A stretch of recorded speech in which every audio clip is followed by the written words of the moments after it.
Welcome to Passionate Learners CNC Programming channel. In this video we will see how to copy program from card to CNC in Mitsubishi controller. Press Edit button. Press IO option. Use arrow buttons to switch between device A and B. The selected device is highlighted in blue.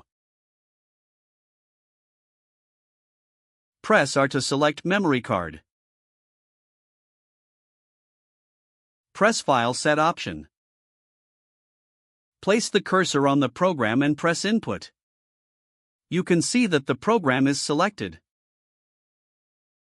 Press Transfer B to A option. Then press Input. You can see that the program has been copied to CNC memory. Press File Set option. Select the device in which program is there. Place the cursor on the program and press Input. Press Transfer B to A option. Then press Input. You can see that the program has been copied to CNC memory. Press Monitor button. Select the device where you have copied. You can see that both programs have been copied. Thank you for watching the video.